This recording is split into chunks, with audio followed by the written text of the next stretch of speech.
When we think of really huge seafaring vessels, many of us probably call to mind the doomed luxury liner the RMS Titanic. The reference to its enormous size is right there in the name, but that ship set sail on its one and only voyage over a century ago. And in the intervening years, there have been some truly titanic ships that have traversed the world's oceans. In fact, the Titanic is dwarfed even by the most common of modern-day cruise ships, and those ships look tiny when compared to the vessels we'll be looking at today. The top 10 largest ships ever constructed.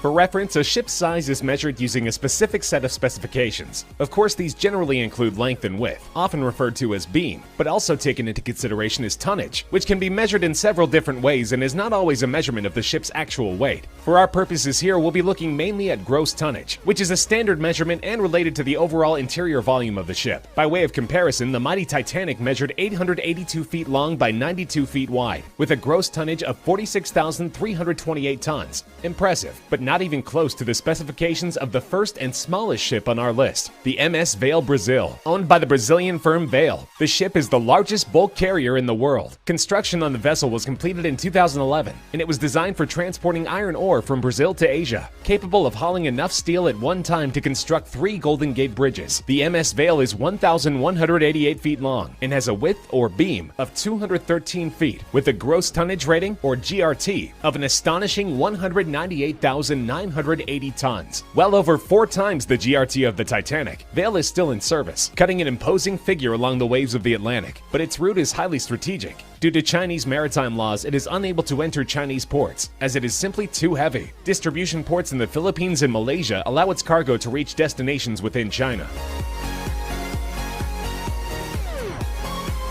When it first entered service in 1975, the Jarmata was among the very largest ocean-going vessels in the world, an oil tanker with routes crisscrossing the globe. The Jarmata sailed the world's oceans for 32 years before finally being retired in 2008. It's currently in use purely as a storage tanker, but during its 3 decades of service, it supplied crude oil to ports all around the world. Some of Jarmata's specifications are no longer a matter of record, but the enormous ship sported a length of 1,225 feet and was capable of carrying massive amounts of cargo to the tune of 380,000 tons. Its top speed of 16 knots was quite impressive when it first set sail, making it not only one of the biggest ships in the world in the mid-1970s, but also one of the most powerful. It may have an inglorious use today, but with its faithful service record and incredible specifications, Jarmata is still remembered as one of the most impressive tankers to ever sail the seas.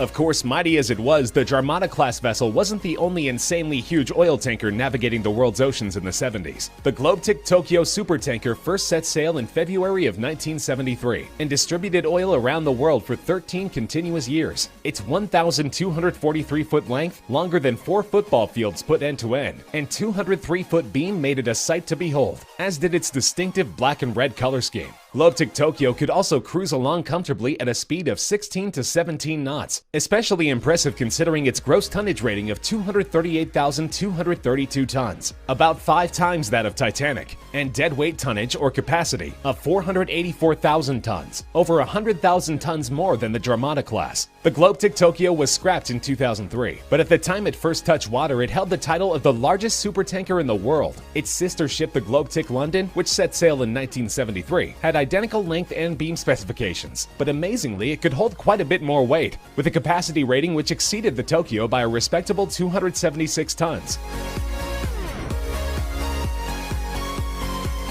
The TI class of supertankers, constructed by shipbuilder Tanker International LLC, may not technically be the longest or largest ships in the world in terms of sheer size, but when it comes to gross tonnage, they rule supreme. There are 4 currently in various types of service around the world: the TI Africa, TI Asia, TI Europe, and TI Oceania, although 2 are currently being used as moored storage vessels. Their massive GRT of 234,006 tons is currently tops among active vessels, and on top of that, they are among the most aesthetically pleasing oil tankers ever built. The TI class 16 to 18 knot top speed goes a long way toward maximizing its earning capacity, but its eye-popping size also means that there are some waterways which it simply cannot navigate. For example, the Panama Canal is off limits, as the ship is too wide to fit through its recently built locks, and when fully loaded, the Suez Canal is a no-go as well, but the vessels are also notable for their wealth of high-tech features and sensible dual-hull design, which minimizes the chance of a catastrophic oil spill in the event of a hull breach. The TI class checks in with a length of 1,243 feet and a beam of 223 feet.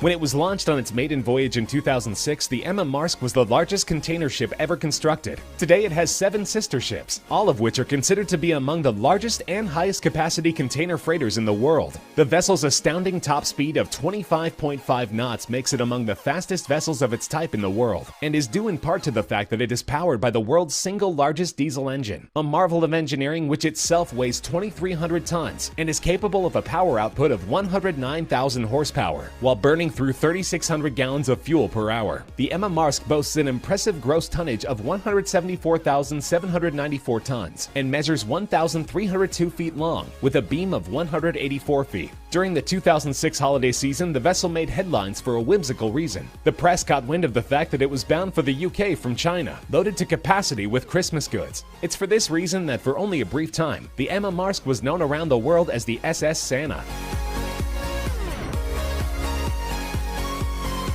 The Esso Atlantic and its sister ship, the Esso Pacific, were 2 of only 7 ships in all of maritime history to carry a capacity rating of over 500,000 tons. Beginning service in 1977, the supertankers plied the world's waters for 25 years before they were decommissioned and scrapped in 2002. The tankers' immense size meant that not only were the Panama and Suez canals off limits, but the English Channel as well. They sported gross tonnage ratings of 259,532 tons, and both clocked in with a length of 1,333 feet and a beam of 233 feet. Their relatively slow top speed of about 15 knots is understandable, considering that these gargantuan vessels were both powered by single-propeller steam turbine engines, practically unheard of among today's modern tankers. Even though they long ago met their ultimate fates, the Esso Atlantic and Esso Pacific were widely recognized in their time for their sterling service records, and they will long hold their places in maritime history as 2 of the highest capacity tankers ever built.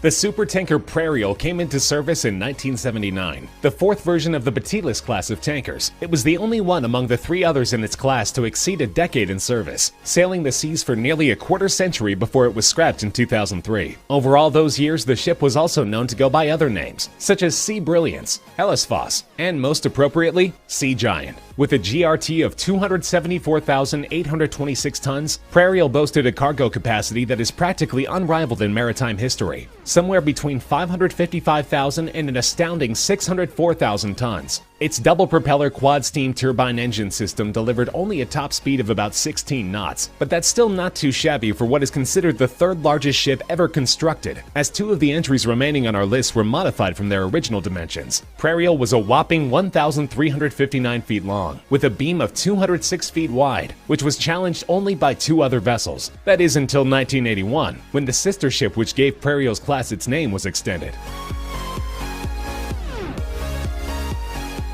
The first of its homonymous class, the Batillus supertanker hit the ocean in 1976 as one of the largest vessels in the world, and it leapt up the list when its length was further extended in 1981. Batillus could move a massive amount of cargo with a 275,268 gross tonnage rating, and after its modification came in with the same length and beam measurements as Prairie. Variances in the other types of tonnage, however, give Batillus the slight edge over its sister ship. Its deadweight tonnage when constructed was superior to virtually any ship that ever existed. And Batillus must also be given credit for being the first of its class. When it comes down to it though, measuring the largest seafaring vessels is somewhat counterintuitively a game of inches, and in terms of bragging rights among the Batillus class, one is ever so slightly the largest of the large.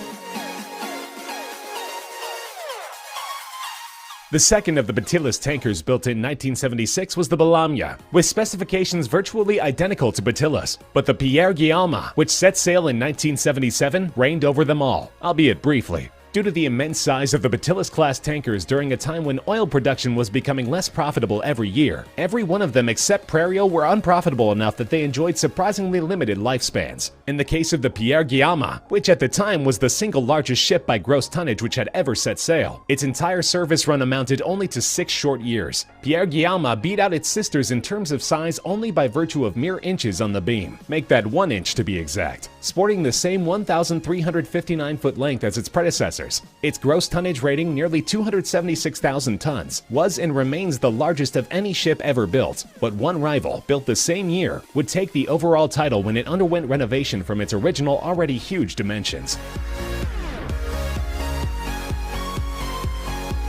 The supertanker Seawise Giant has a colorful history befitting the all-time size champion of ocean-going vessels. The ship was contracted in 1979 by a Greek business mogul, who for reasons that remain unclear refused to take delivery. And as you might imagine, it took a while to find a replacement buyer with pockets deep enough to even begin negotiations. Eventually, the gigantic ship was sold to the owner of a Hong Kong firm, who inexplicably decided that it needed to be even larger. After a retrofit that lengthened and widened it considerably, and increased its capacity by 140,000 tons, the ship clocked in at a ridiculous 1,504 feet in length, smashing the Batillus class by nearly half the length of a football field. Its beam rating of 225 feet was also by far the largest ever, with a respectable gross tonnage rating of 260,941 tons. Seawise Giant was put into service transporting crude oil between the US and the Middle East, and it was in the performance of that duty in 1988 that the tanker came under attack by Iraqi bombers and was sunk. Incredibly, even though it was declared a complete loss, it only took a year for a Norwegian company to salvage it, not for scrap but for repair. The wreck was transported to Singapore, where a restoration job took place which required 3,700 tons of new steel. It was renamed the Happy Giant and put back into service until 2004, when it was converted to a permanently moored storage vessel. Its 36-ton anchor now sits in the Hong Kong Maritime Museum. While it no longer roams the sea, the Seawise Giant was a sight to behold, and an amazing feat of engineering. It was longer than the Empire State Building is tall. It could fit St. Paul's Cathedral within its cargo holds 4 times. It's not just the largest ship of all time, it's the single biggest self-propelled man-made object ever built.